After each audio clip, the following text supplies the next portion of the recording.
మీరెప్పుడైనా ఆలోచించారా? ఇక్కడ మన ఇంట్లో కూర్చొని ఫోన్‌లో ఒక చిన్న బటన్ నొక్కితే వేల మైళ్ళ దూరంలో అంటే అమెరికాలోనో లేదా లండన్‌లోనో ఉన్న మన ఫ్రెండ్స్ లేదా చుట్టాలకి ఆ మెసేజ్ సెకను కూడా తిరక్కముందే ఎలా వెళ్తుందని మనం పంపే ఫోటోలు, మనం చూసే యూట్యూబ్ వీడియోలు, ఫేస్‌బుక్ మెసేజ్‌లు అన్నీ గాలిలో ఎగురుకుంటూ వెళ్తాయని చాలామంది అనుకుంటారు. పైన ఆకాశంలో శాటిలైట్‌లు ఉంటాయి కదా! వాటి ద్వారానే ఇదంతా జరుగుతుందని మనలో చాలామంది నమ్ముతారు. కానీ నిజం అది కాదు. మన ఇంటర్నెట్ అంతా గాలిలో కాదు, సముద్రం అడుగున ఉండే వేల కిలోమీటర్ల పొడవైన కేబుల్స్ ద్వారా ప్రయాణిస్తుంది. కొన్ని లక్షల కోట్ల కిలోమీటర్ల పొడవున్న కేబుల్స్ సముద్రం అడుగున చేపల మధ్య, తిమింగలాల మధ్య పడి ఉంటాయి. అవే మన ప్రపంచాన్ని కలిపి ఉంచుతున్నాయి. ఇది వినడానికి చాలా సాధారణంగా అనిపించొచ్చు కానీ, ఆ సముద్రం అడుగున ఇంటర్నెట్ వైర్లు వేయడం వెనుక ఉన్న కష్టం, ఆ టెక్నాలజీ తెలిస్తే మీరు ఆశ్చర్యపోతారు. అసలు ఆ వైర్లు ఎలా ఉంటాయి? అంత పెద్ద సముద్రంలో వాటిని ఎలా వేస్తారు? ఎప్పుడైనా ఆ వైర్లు తెగిపోతే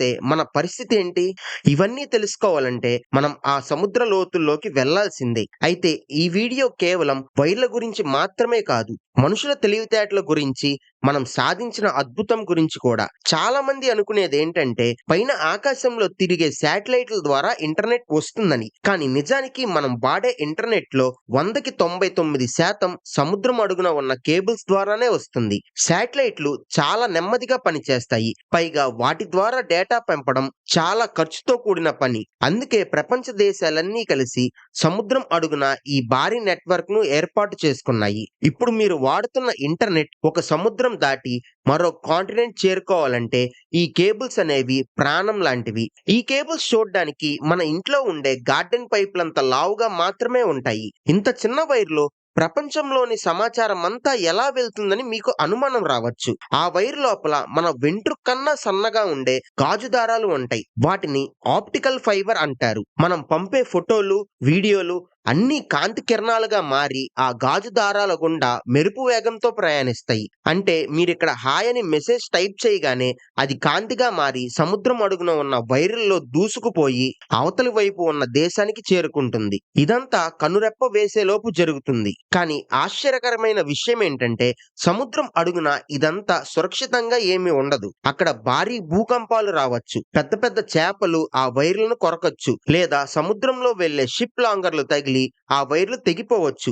మరి అలాంటప్పుడు ఇంటర్నెట్ ఎలా ఆగకుండా వస్తుంది? అసలు ఆ వైర్లను సముద్రం అడుగున ఎలా జాగ్రత్తగా ఉంచుతారనే డౌట్ మీకు రావచ్చు. మనం వాడుతున్న ఈ టెక్నాలజీ ఈ రోజునో నిన్ననో మొదలైంది కాదు. దీని వెనుక దాదాపు 150 ఏళ్ల చరిత్ర ఉంది. అప్పట్లో ఇంటర్నెట్ లేదు. కేవలం టెలిగ్రాఫ్ మెసేజ్‌లు మాత్రమే ఉండేవి. అంటే ఒక చోట నుండి మరో చోటికి చిన్న చిన్న సౌండ్ల ద్వారా సమాచారం పంపేవారు. 1850వ సంవత్సరంలోనే మొట్టమొదటిసారి అట్లాంటిక్ మహాసముద్రం కింద ఒక కేబుల్ వెయ్యాలని మనుషులు ప్రయత్నించారు. అప్పట్లో అది ఎంత కష్టమైన పనో ఆలోచించండి. ఇప్పుడున్నంత టెక్నాలజీ లేదు. పెద్ద పెద్ద మిషన్లు లేవు. కేవలం ఇనుప గొలుసులు లాంటి వైర్లను సముద్రంలో వదులుకుంటూ వెళ్ళేవారు. సగం దూరం వెళ్ళాక వైరు తెగిపోవడం, నీళ్ల ఒత్తిడికి అది పాడైపోవడం లాంటివి జరిగేవి. అయినా సరే మనుషులు వదల్లేదు. చివరికి ఒక కేబుల్ వేశారు. కానీ అది సరిగ్గా పనిచేయలేదు. ఒక చిన్న మెసేజ్ పంపడానికి గంటల సమయం పట్టేది. కానీ ఆనాటి ఆ చిన్న ప్రయత్నమే ఈ రోజు మనం వాడుతున్న సూపర్ ఫాస్ట్ ఇంటర్నెట్ కి పునాది వేసింది. ఆ రోజుల్లో వేసిన వైర్లు చాలా త్వరగా పాడైపోయేవి. ఎందుకంటే సముద్రపు ఉప్పు నీరు వైర్లను తినేసేది. కానీ ఈ రోజు మనం వాడుతున్న వైర్లు అలా కాదు. వాటికి ఎన్నో రకాల రక్షణ పొరలు ఉంటాయి. ప్లాస్టిక్, స్టీల్, రాగి ఇలా ఒకదాని మీద ఒకటి చాలా లేయర్లు వేస్తారు. సముద్రపు నీరు లోపలికి వెళ్లకుండా, చేపలు కొరక్కుండా చాలా జాగ్రత్తలు తీసుకుంటారు. అయితే ఇక్కడొక ఆసక్తికరమైన విషయం ఉంది. సముద్రం లోతు తక్కువగా ఉన్న చోట, అంటే తీరానికి దగ్గరగా ఉన్నప్పుడు ఈ వైరు చాలా లావుగా బలంగా ఉంటాయి. ఎందుకంటే అక్కడ షిప్స్ ఎక్కువ, చేపలు వేట ఎక్కువ కాబట్టి ప్రమాదం జరిగే అవకాశం ఉంటుంది. కానీ సముద్రం మధ్యలోకి వెళ్లే కొద్దీ, అంటే లోతు పెరుగుతున్న కొద్దీ ఈ వైర్లు చాలా సన్నగా మారిపోతాయి. ఎందుకంటే అంత లోతులో మనుషులు ఉండరు, షిప్స్ ఉండవు కాబట్టి అక్కడ రక్షణ తక్కువగా ఉన్నా సరిపోతుంది. కానీ అక్కడ మరో భయం ఉంటుంది. సముద్రం లోతులో ఈ ఇంటర్నెట్ కేబుల్స్ కి అతిపెద్ద శత్రువు ఎవరో తెలుసా? షార్క్ చేపలు. అవును, సైంటిస్టులు గమనించింది ఏంటంటే సముద్రం అడుగున ఉన్న ఉన్న ఈ వైర్ల నుండి వచ్చే ఎలక్ట్రిక్ వేవ్స్ షార్క్ చేపలను అట్రాక్ట్ చేస్తున్నాయి. అవి ఆ వైర్లను ఏదో తినే పదార్థం అనుకొని బలంగా కొరుకుతాయి. అలా కొరకడం వల్ల వైర్లు పాడైపోయి ఇంటర్నెట్ ఆగిపోయే ప్రమాదం ఉంది. అందుకే ఇప్పుడు ఆ వైర్లకి షార్క్ చేపలు కొరకకుండా ఉండేలా షార్క్ ప్రూఫ్ కవచాలను కూడా వేస్తున్నారు. సరే, వైర్ల సంగతి పక్కన పెడితే అసలు వీటిని సముద్రంలో ఎలా వేస్తారో చూద్దాం. వేల కిలోమీటర్ల పొడవైన వైర్ ని ఒక షిప్ లో వేసుకొని వెళ్ళడం సాధ్యమేనా అంటే దీనికోసం ప్రత్యేకమైన కేబుల్ షిప్స్ ఉంటాయి. ఇవి మామూలు షిప్స్ లా ఉండవు. వీటిలో భారీ డ్రమ్ములు ఉంటాయి. వాటి మీద ఈ వైర్లను కొన్ని వేల కిలోమీటర్ల పొడవున చుట్టి ఉంచుతారు. ఈ షిప్ సముద్రం మీద నెమ్మదిగా ప్రయాణిస్తూ ఉంటే వెనుక నుండి వైర్ సముద్రం అడుగుకి వెళ్తూ ఉంటుంది. ఇది చాలా జాగ్రత్తగా చేయాల్సిన పని. ఏమాత్రం తేడా వచ్చినా వైర్ ముడిపడిపోవచ్చు. లోయలు ఉంటాయి.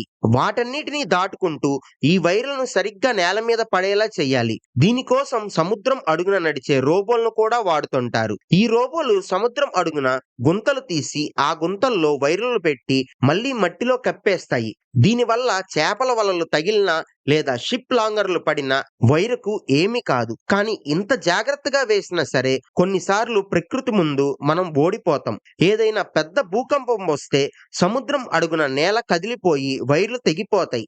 ఇలా జరిగినప్పుడు ఒక దేశం మొత్తం ఇంటర్నెట్ లేకుండా పోయే అవకాశం ఉంది. అలాంటి ఒక పెద్ద ప్రమాదం జరిగితే పరిస్థితి ఏంటి? ఒకవేళ సముద్రం అడుగున వైరు తెగిపోతే దాన్ని ఎలా కనుక్కుంటారో ఇప్పుడు చూద్దాం. అంత పెద్ద సముద్రంలో ఎక్కడ తెగిందో కనిపెట్టడం అంటే గడ్డివాములో సూదిని వెతకడమే కదా. కానీ ఇక్కడే టెక్నాలజీ గొప్పతనం బయటపడుతుంది. తీరంలో ఉన్న ఆఫీసుల్లో కూర్చొని ఇంజనీర్లు ఆ వైర్ల గుండా కాంతిని పంపి అది ఎక్కడ ఆగిపోతుందో తెలుసుకుంటారు. ఆ లెక్క ప్రకారం సరిగ్గా ఏ ప్రాంతాల్లో వైరు తెగిందో గుర్తుపడతారు. వెంటనే ఒక రిపేర్ షిప్ అక్కడికి చేరుకుంటుంది. ఆ షిప్ సముద్రం లోపలికి ఒక గాలం లాంటిది పంపి తెగిపోయిన వైరు ముక్కల్ని పైకి లాగుతుంది. సముద్రం పైన ఓడ మీద కూర్చొని ఆ రెండు చివరలను అతికించడం అనేది ప్రపంచంలోనే అత్యంత కష్టమైన పనుల్లో ఒకటి.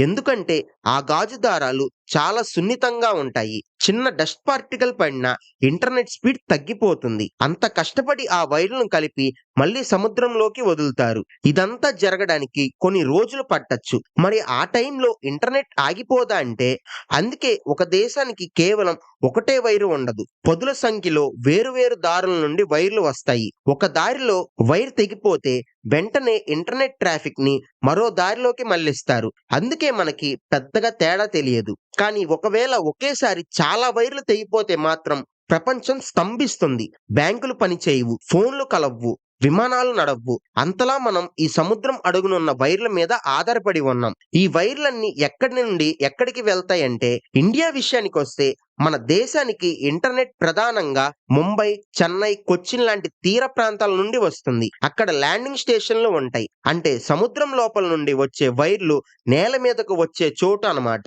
ఇక్కడ నుండి మన ఊర్లకు, ఇళ్లకు చిన్న చిన్న వైర్ల ద్వారా ఇంటర్నెట్ చేరుతుంది. ఒకప్పుడు ఈ వైర్లు వేయడానికి అయ్యే ఖర్చు గవర్నమెంట్ పెట్టుకునేది. కానీ ఇప్పుడు గూగుల్, ఫేస్బుక్, అమెజాన్ లాంటి పెద్ద పెద్ద కంపెనీలే సొంతంగా వేల కోట్లు ఖర్చు పెట్టి సముద్రం అడుగున వైర్లు వేస్తున్నాయి. ఎందుకంటే వాళ్ళ సర్వీసులు మనం వాడుకోవాలంటే ఇంటర్నెట్ వేగంగా ఉండాలి కదా. మన చేతిలో ఉన్న ఫోన్ లో ఒక వీడియో ప్లే అవుతుందంటే అది ఎక్కడో అమెరికాలో ఉన్న ఒక కంప్యూటర్ సర్వర్ నుండి బయలుదేరి సముద్రం అడుగున ఉన్న వేల కిలోమీటర్ల వైర్లు గుండా ప్రయాణించి మన దగ్గరకు వస్తుంది. ఈ మొత్తం ప్రయాణం కొన్ని మిల్లీ సెకండ్లోనే జరుగుతుంది. కాంతి వేగం అంత గొప్పది. అయితే ఇప్పుడు ప్రపంచం మొత్తం దాదాపు 500కి పైగా ఇలాంటి భారీ కేబుల్స్ ఉన్నాయి. ఇవి లేకపోతే ఈ రోజు మనం చూస్తున్న డిజిటల్ ప్రపంచం లేదు. కానీ రాబోయే రోజుల్లో ఇంటర్నెట్ ఇంకా వేగంగా ఉండాలని సముద్రం అడుగున కొత్త రకమైన వైర్లు వేస్తున్నారు. కొన్ని చోట్ల సముద్రం కింద అగ్నిపర్వతాలు ఉన్నా